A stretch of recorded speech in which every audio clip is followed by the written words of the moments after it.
Deputy Smith. Sharing Deputy Smith.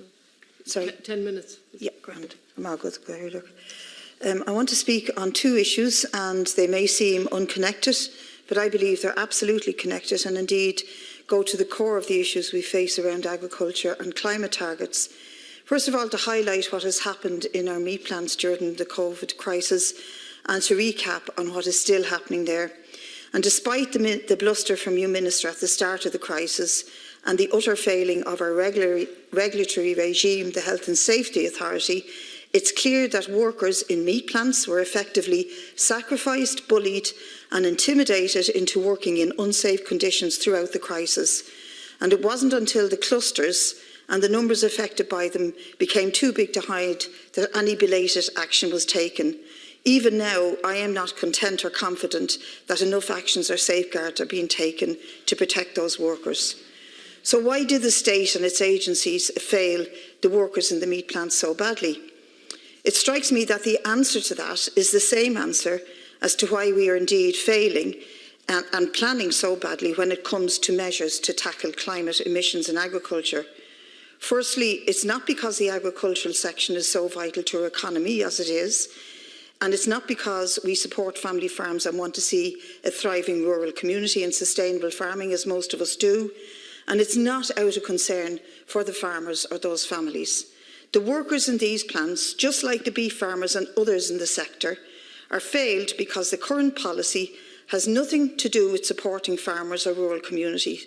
It's about supporting a corporate agri-food industry which benefits only a tiny few and generates massive profits for those at the top of the chain, their shareholders and the CEOs. It doesn't support ordinary farmers or their families, and it is certainly not supporting the workers on the killing floors of the meat factories and the abattoirs. And that brings us to the issue of climate and our agricultural emission and policy. There's a false dichotomy and a false choice being put out here that people who claim to be the defenders of rural Ireland and loudly attacking the Greens for trying to destroy rural Ireland with their proposals to cut the herd or the nitrogen fertiliser use. It's sometimes described in terms that would make us think that it's the greatest threat since the famine or since Cromwell. We have expanded the herd in recent years to a huge amount. An additional 20,000 cows came onto the dairy herd this spring, and under the current business as usual plans, cattle numbers and fertiliser use is expected to continue to increase over the next decade. 11% increase in cattle numbers and 6% in fertiliser use. And we plan to expand it further, and this is driven by an export policy to Asia and the Middle East. My question for those with the outraged voices who claim to represent rural Ireland and the farming interests: how is this policy actually going so far for those people of rural Ireland, for the farmers and their families? How is the trend that will be defended and will continue going to result in improvement for those families and those farmers? Are the standards of living and the building of sustainable farming communities improving? No, they're not. I stood outside this building here last year in solidarity with farmers who were being crushed by the corporate bosses and the policies of this government, who are being screwed by the beef processors. While they post record profits, they cut prices they give to the farmers. How can anyone stand over a policy which is driving farmers to the wall and driving them out of the sector? And you can't pretend, Minister, that you're a friend of the farmer. Is all you have to offer is more of the same that will ensure that Larry Goodman and other corporate interests record yet another year of tens of millions in profits, funnelled in, by the way, to offshore accounts where they avoid tax. And don't tell me that this is a sustainable policy for the farmers of rural Ireland. The truth is that current farming and agricultural policy is not working for ordinary farmers, and it is certainly not working for our environment or for the climate.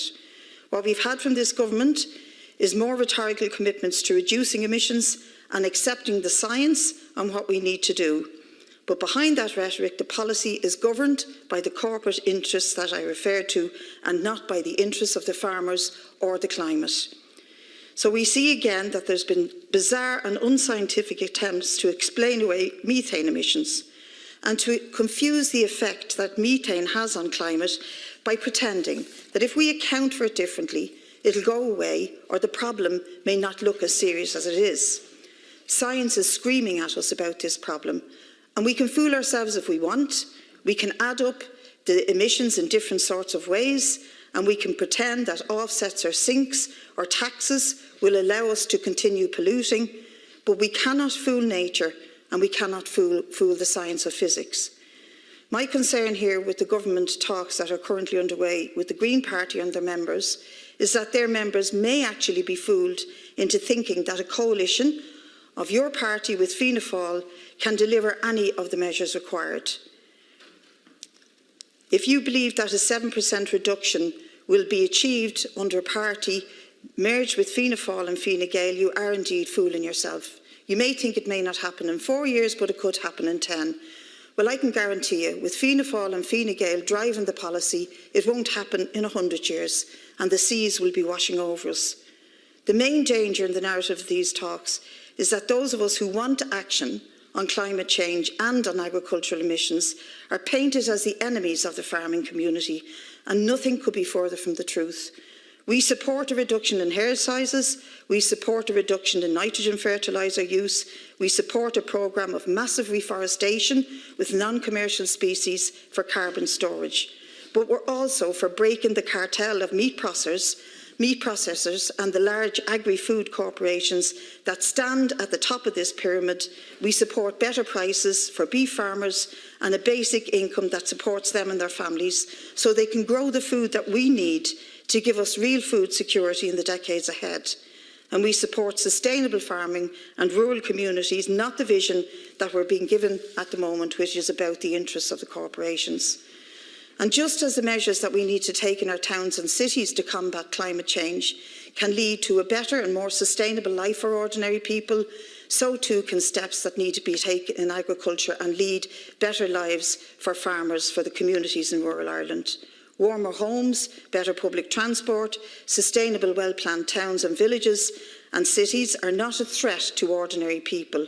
But if the vision of climate action is offered solely in a moralistic attack on people's personal behaviour while landing more and more taxes on them when they can barely already get by, we will feed the climate sceptics and leave untouched the systemic causes of climate change and the vested interests that are driving them. So in agriculture, if all we offer farmers are reduced herd numbers and restrictions on fertiliser use, and we leave them prey to the climate sceptics and the climate deniers, whose agenda is to continue the status quo, and to hell with the planet and to hell with the environment. But if we demand a real Green New Deal and see farmers as allies in this fight and reward them accordingly, we can build a constituency that can achieve climate targets and do it in a just and in a sustainable way. Minister, do you want to respond? I really don't see much point in responding to the opening point that Deputy Smith made regarding COVID-19 and the meat plants. I'm on the record here on that issue already, and suffice to say, as I said then, that every individual who has contracted COVID-19 needs to be treated in the best possible way that our health services can, and everything done to try and prevent the spread of the virus. The Deputy will be aware that the last time we were in here discussing this issue, there was some clamour around the fact that the Health and Safety Authority hadn't been in these plants. And of course on that occasion,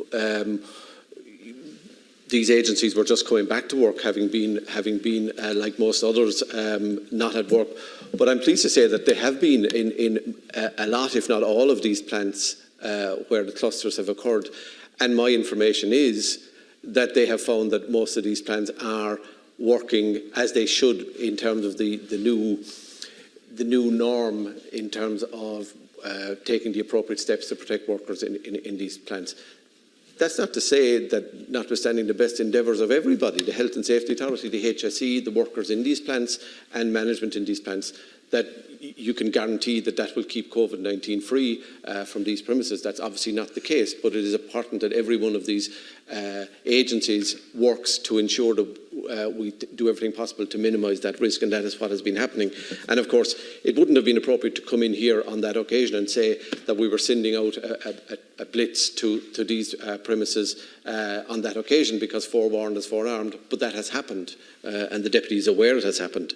In limited time, biogenic methane is different to methane generally. It is a specific cohort within the atmosphere and has a shorter lifespan, and that's why there is an issue between livestock methane production and general methane production. Thank you.